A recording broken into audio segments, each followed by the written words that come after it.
வைத்தியர் அர்ஜுனாவிற்கு எதிராக கிளம்பி இருக்கக்கூடிய போராட்டம். கிளிநொச்சி பகுதியில் நடந்திருக்கக்கூடிய போராட்டத்தில் வைத்தியர் அர்ஜுனாவுடைய உருவப்பொம்மை கொளுத்தப்பட்டிருக்கிறது. எதற்காக இந்த உருவப்பொம்மை கொளுத்தப்பட்டது என்கின்ற கேள்வி ஒருபுறம் இருக்கக்கூடிய அதே வேளையில் அவர்கள் மீது வைத்தியர் அர்ஜுனா மிக காட்டமான கருத்துக்களை பதிவிட்டிருக்கக்கூடிய விடயம் இவைகள் சார்ந்த ஒரு தேடலோடு தான் இந்த காணொலிக்குள் நாம் பயணிக்க இருக்கின்றோம். எனவே காணொலியை கடைசி வரை பாருங்கள். எங்களுடைய இந்த வலையொலிக்கு நீங்கள் புதிதாக வந்திருந்தால் எங்களுடைய வலையொலியை பகிர்ந்தளியுங்கள். நாங்கள் தொடர்ச்சியாக வெளியிடக்கூடிய காணொலிகள் உங்களை வந்து அடையும். தமிழர் தாயகத்தை பொறுத்த மட்டில் அரசியல் களத்திலே பரபரப்பாக பேசக்கூடிய ஒரு மனிதராக இருக்கக்கூடியவர் வைத்தியர் அர்ஜுனா அவர். ஒரு மருத்துவமனையின் உயர் அதிகாரியாக இருந்துவிட்டு அங்கு நடக்கக்கூடிய ஊழல் சார்ந்த விடயங்களை வெளியே எடுத்து வைத்து அதன் அடிப்படையில் மக்களிடம் வரவேற்பை பெற்று அந்த வரவேற்பின் காரணமாக ஒரு குறுகிய காலத்தில் யாழ்ப்பாணத்தின் நாடாளுமன்ற உறுப்பினராக பதவி பெற்றவர் வைத்தியர் அர்ஜுனா அவர்கள். நாடாளுமன்றத்தில் பல விடயங்களை மையப்படுத்தி அவர் எடுத்து வைக்கக்கூடிய கருத்துகள் அதிர்வலைகளை ஏற்படுத்தி கொண்டே இருக்கின்றன. ஒன்று, தமிழர் சார்ந்த விடயங்களை குறித்து பேசுவார், சிங்களர்களை சார்ந்த விடயங்களை குறித்து பேசுவார். நாடாளுமன்றத்தில் அவருடைய கருத்துகள் பெரிய அதிர்வலைகளை ஏற்படுத்தி இருக்கின்றன. அதுபோல நாடாளுமன்றத்தில் துணிந்து தேசிய தலைவருடைய அந்த பெயரை சொல்லி அவருடைய ஆசையில் இந்த பதவியை நான் ஏற்றுக்கொள்கிறேன் என்று அறிவித்து தன்னை ஒரு தேசியவாதியின் தொண்டனாக காட்டிக்கொண்ட ஒரு அடையாளத்தையும் நாம் அங்கு பார்க்க வேண்டியதாக இருக்கின்றது. பாராளுமன்றத்தில் அடிக்கடி தேசிய தலைவர் அவருடைய பெயர் உச்சரிக்கப்படுவதற்கான ஒரு களம் உருவாக்கப்பட்டதில் வைத்தியர் அர்ஜுனா ஒரு பிரதான களத்தை நோக்கி இருக்கிறார் என்பது நாம் புரியக்கூடிய ஒன்றாக இருக்கின்றது. அதுபோல நம் புனிதமாக போற்றக்கூடிய அந்த உறவுகளை மையப்படுத்திய கருத்துகளையும் அவர் நாடாளுமன்றத்தில் எடுத்து வைத்து அவர்களுடைய தியாகங்களுக்கு அஞ்சலி செலுத்தக்கூடிய களங்களையும் நாடாளுமன்றத்தில் எடுத்திருக்கக்கூடிய நிகழ்வுகளை பார்க்க முடிகின்றது. இப்படி பல விடயங்களில் தன்னை ஒரு முன்னோடியாக காட்டிக்கொண்டு இருக்கக்கூடிய வைத்தியர் அர்ஜுனா அவர்கள் மீது மிக கடுமையான கோபத்தோடு ஒரு குறிப்பிட்ட சங்கத்தை சார்ந்தவர்கள் அவருக்கு எதிரான ஒரு களத்தை எடுத்ததும் அவருடைய உருவப்பொம்மையை தீயிட்டு கொளுத்துவதற்கான ஒரு களங்களை எடுத்து கொண்டதும் அதன் பின்னணியில் இருக்கக்கூடிய விடயங்கள் என்ன என்பதை குறித்து நாம் ஆராய வேண்டிய ஒன்றாகவே இருக்கிறது. எனவே அது சார்ந்த சில தேடல்களைத்தான் நாம் இங்கு எடுக்க இருக்கின்றோம். 25/5/2026 ஆண்டு மாவட்ட வளர்ச்சி கூட்டத்தில் பேசிய வைத்தியர் அர்ஜுனா அவர்கள் அங்கு ஒரு குறிப்பிட்ட சங்கத்தை மையப்படுத்தி மிக கடுமையான ஒரு விமர்சனத்தை அவர் வைக்கிறார்.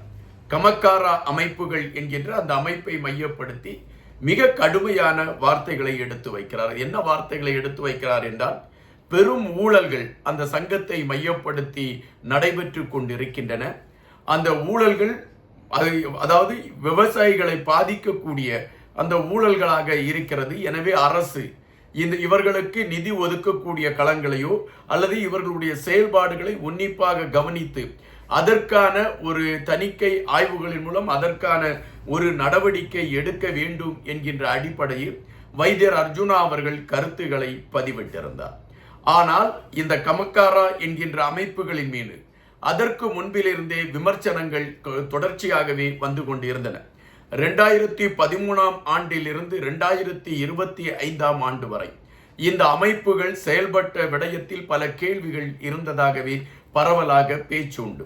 சிறுபோகம் பெருபோகம் என்கின்ற அந்த விளைச்சல்களை மையப்படுத்தி பல கோடி நிதிகளை இவர்கள் பெற்றுக்கொண்டார்கள் என்கின்ற ஒரு குற்றச்சாட்டு இவர்கள் மீது கடுமையாக எடுத்து வைக்கப்படுகின்றது. அதுபோல உர தட்டுப்பாடு காலகட்டங்களில் விவசாயிகளுக்கு கிடைக்க வேண்டிய உரங்களை இவர்கள் அதிகமான விலைகளுக்கு கொடுத்து விவசாயிகளிடமிருந்து பெரும் பணத்தை இவர்கள் எடுத்துக்கொண்டார்கள் என்கின்ற குற்றச்சாட்டுகள் இவர்கள் மீது பரவலாகவே ஊடகங்கள் வாயிலாக பேசப்பட்டு கொண்டு இருந்தன.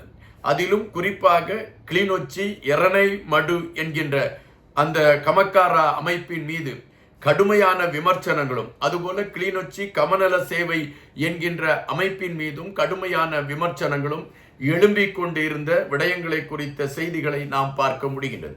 தேசிய கணக்காய்வு திணைக்களம் இந்த அமைப்புகளை குறித்து அவர்கள் ஆய்வு செய்து வெளியிட்ட கருத்துகளில் பெரும்பாலான கருத்துகள் இவர்கள் சார்ந்து நிதி சார்ந்த விடயங்களில் பெரும் குளறுபடிகளோடு இந்த அமைப்பு பயன்படுகிறது என்கின்ற விடயத்தை மிக அழுத்தமாக அது எடுத்து வைத்திருந்தது. அப்படி என்றால் இந்த அமைப்பின் மீது கடுமையான விமர்சனங்கள் பண விடயங்களில் மேலோங்கி இருந்தது என்பதை நாம் இங்கு பார்க்க வேண்டியதிருக்கிறது.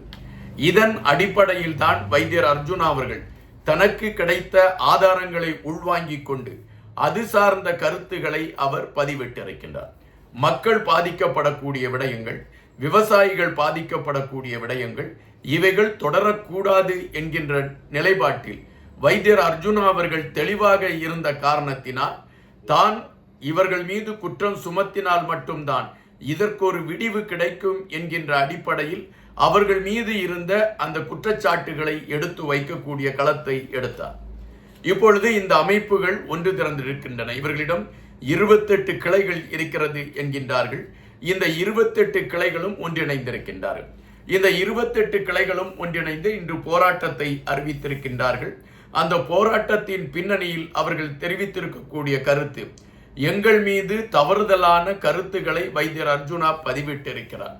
எனவே வைத்தியர் அர்ஜுனா மன்னிப்பு கேட்க வேண்டும் அல்லது அவர் இதற்கு வருத்தம் தெரிவிக்க வேண்டும்.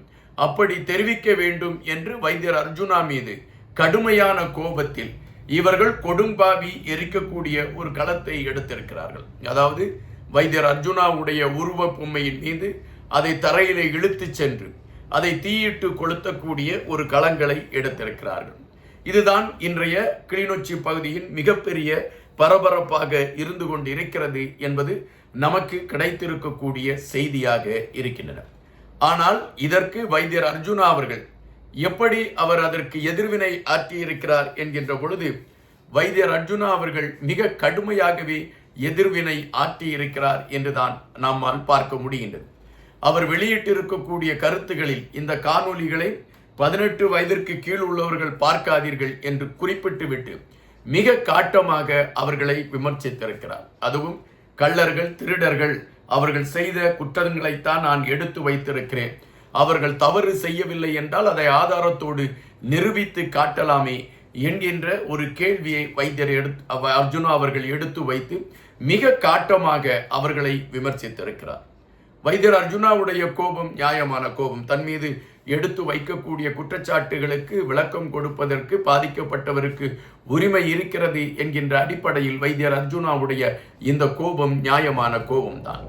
ஆனால் ஒரு பொதுவெளியில் ஒரு அரசியல் களத்தில் தன்னை ஒரு படித்தவர் என்கின்ற ஒரு மேம்பட்ட போக்கில் பயணித்துக் கொண்டிருக்கக்கூடிய வைத்தியர் அர்ஜுனா அவர்கள் ஒரு போராட்ட களத்தை எடுப்பதற்கு எதிரணியை சார்ந்தவர்களுக்கும் உரிமை உண்டு என்கின்ற களத்தில் இதை மிக லகுவாக கடந்து சென்றிருக்க வேண்டும் என்பதுதான் பதிவு.